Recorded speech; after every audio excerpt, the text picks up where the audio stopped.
This is a rough draft of a little bit of my testimony about things I've been through with COVID the past 3 years.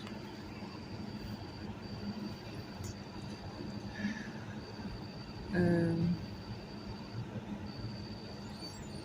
I thought I would tell most people wouldn't believe. Some doctors don't even believe my story. I've been a nurse for 20 plus years until COVID happened. In 2020, when COVID come and struck the nursing home I was working at, it was so scary. My supervisors was telling us that when we started getting positive patients that we would have to be under a lockdown.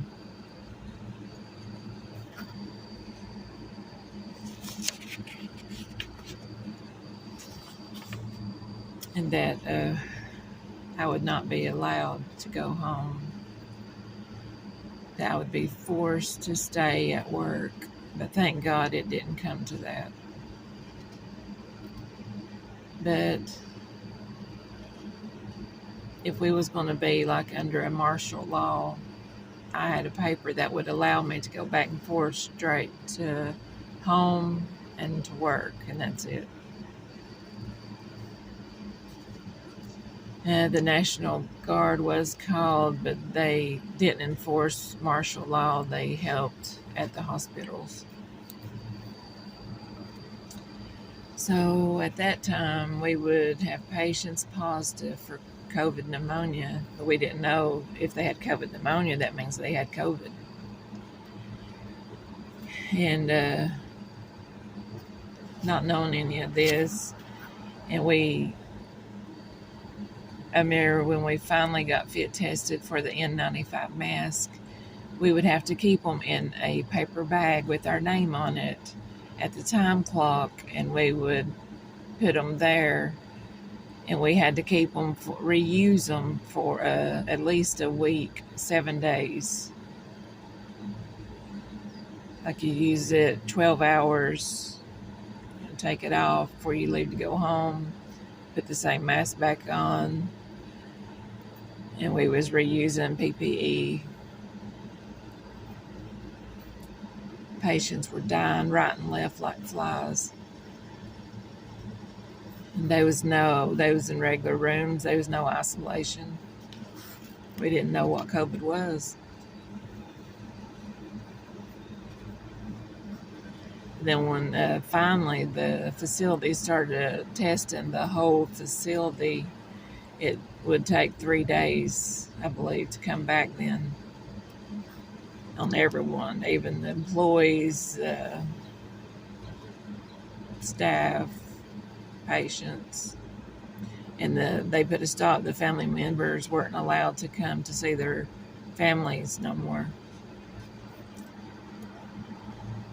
And by the time it took 3 days, so that means if somebody was positive, we wouldn't know 3 days later, and they'd be out in the hall and spreading it. And when we found out who was positive, they had makeshift halls made into isolation hall just for the COVID patients. And once they were found they were positive, they were wheeled down the regular halls into the isolation halls when we found out that they were positive.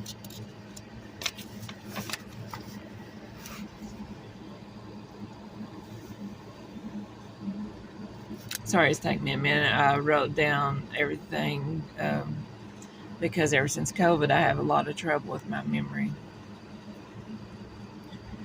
I was performing patient care, and I was giving my patient medicine through her tube feeding in her belly.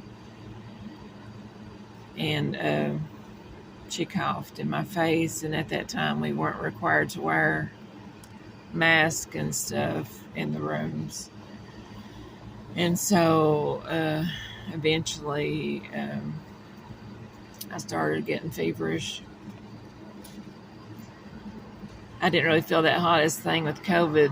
You don't feel like you normally feel with any other sickness. Like your oxygen levels could be dangerous low, like 70s, and you don't really feel that different. But anyway, I was feeling a little warm at work, and I checked my temp, and it was 102. So I was sent home to quarantine. I wasn't allowed to come back until my temp was within normal range without using Tylenol or ibuprofen to keep it down. And so I went to urgent care, and I was positive for COVID. And they told me to self-quarantine at home, don't go nowhere. And if I got worse, I could go to the ER. I continued for a few days to stay home. And my O2 started getting low, 90 to 88 on room air. And I said to myself, the next day, I will go to the ER. Because by day 5, with COVID, either you get worse or you get better. And that night, I saw something in my room. My mom says it was my guardian angel. It wasn't really a bright light angel like what you see on TV. But to me, it looked like they had funeral clothes on. It was like old-timey looking, black and white. But I only seen the back side of her. She had long, like golden blonde hair, curly. It's so beautiful, but I never seen the face. And as soon as I woke up, within a few seconds, it disappeared. And so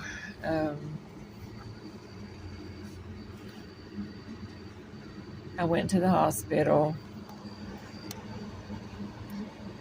and I not only had COVID, I had COVID pneumonia. I was admitted. I was given the experimental reservoir, and then they gave me infusion of plasma. And then 3 days later, my bowels ruptured. I had severe COVID. And I know they were doctors that worked with me at the nursing home. The same thing happened to them, but they didn't live. Praise God. I mean, I'm still here only because God had his hand on me.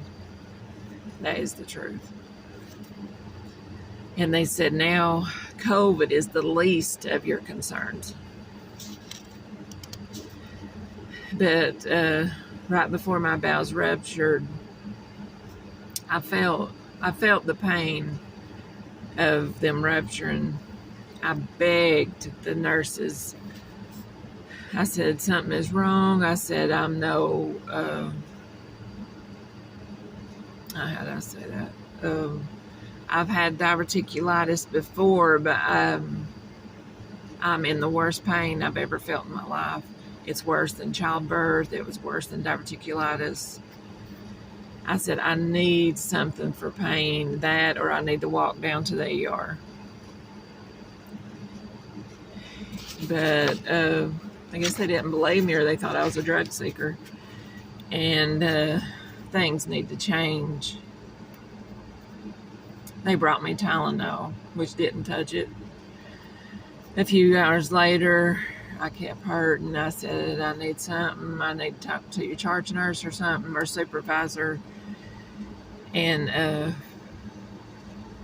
they brought me Tylenol again. They said the doctor that was on call wouldn't order anything like a CT, which I needed to see what was going on. I laid with my bowels ruptured 10 to 12 hours. Nothing was ordered until the doctor came in the next morning, a CT, and within a few minutes time I got back to the floor after I had a test done, the surgeon was at my foot. And he thought it was maybe a ruptured, maybe an ulcer was leaking.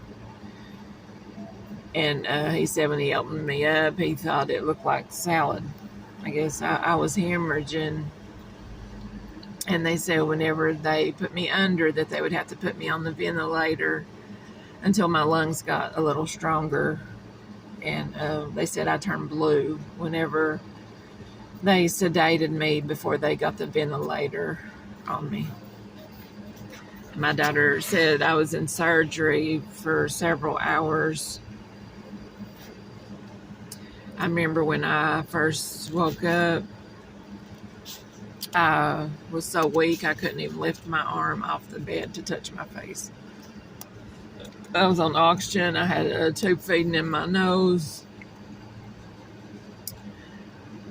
And they wouldn't let me have anything by mouth for over a week when I was awake. So it was a couple weeks before I was allowed to eat anything. They was giving my medicine through the tube feeding that was in my nose. And my intestines was on the outside of my body. I had a colostomy bag. I cried because I realized I had become one of my patients. My life would never be the same. When you're positive for COVID and people are afraid of the unknown, they treat you like you have the plague or something. Whenever I was transferred from the ICU unit to a step-down unit before I got discharged home, I remember they pushed me into the room and they said that we're cutting down on our exposure to COVID. And they didn't come back in there until I was transferred to another floor. No one come in to check on me. It was me and God.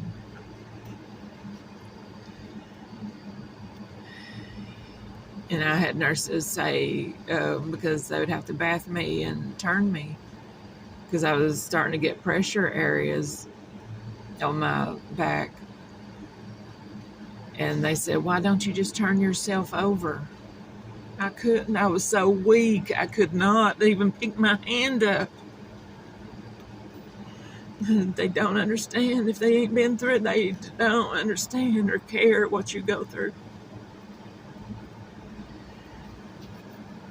Even my own family was not allowed to come because COVID. What I went through, I had to go through on my own. Except God was with me. He said he'd never leave me nor forsake me. And I sure reminded him of that when I was in there.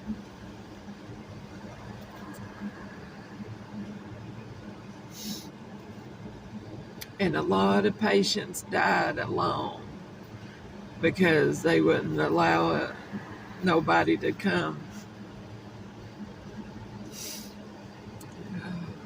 My lungs were shutting down and my kidneys. They put the CPAP on me at night because the alarms kept going off that I wasn't breathing good.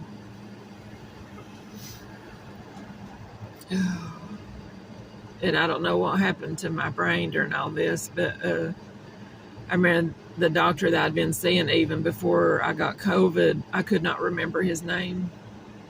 I mean, it took me a while to finally remember his name. And I still got it wrong.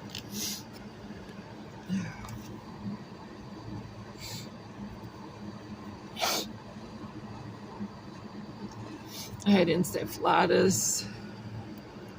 It's inflammation of the outer layers of the brain. And I was having trouble remembering. I still have trouble to this day. I can't remember. But I know God can completely heal me.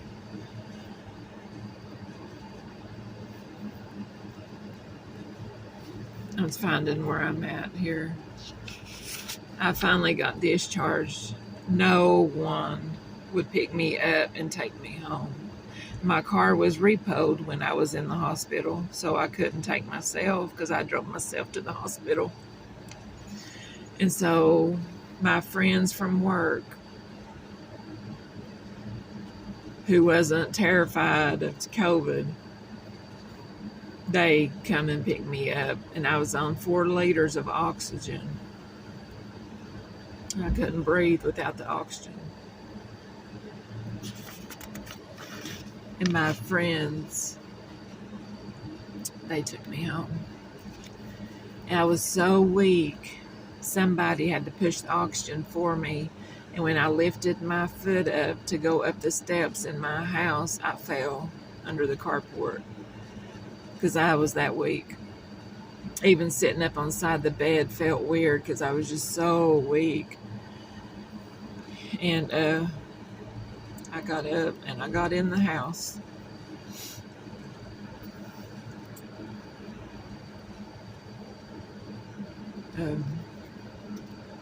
My depression was at the lowest that it's been in my life. I thought, God, why did you keep me alive to live like this and be treated this way? I felt like a failure. That failed my family because I wasn't able to work no more.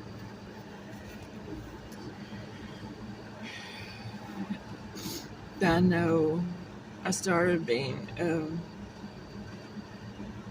drawn closer to God.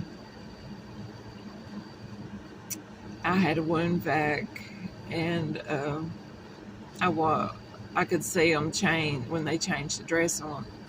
I think it's twice a week. I could see my intestines. The wound was so deep they put their whole fist in my abdomen, and the dressing changes on the wound vac was torture.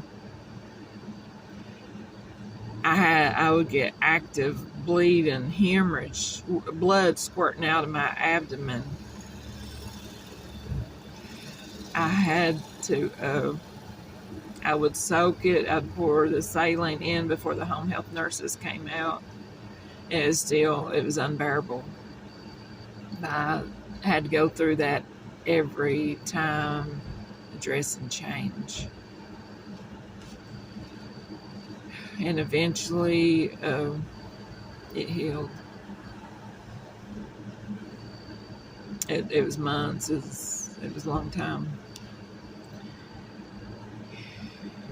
And so I had a colostomy bag. I tried to go back to work after that. And then I got another blood clot in my lung. And so I couldn't work. I couldn't breathe. I couldn't hardly stand up long.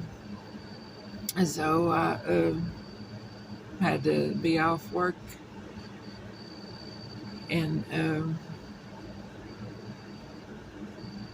I had to depend on my daughter to support us and to take care of us because I wasn't able to no more. And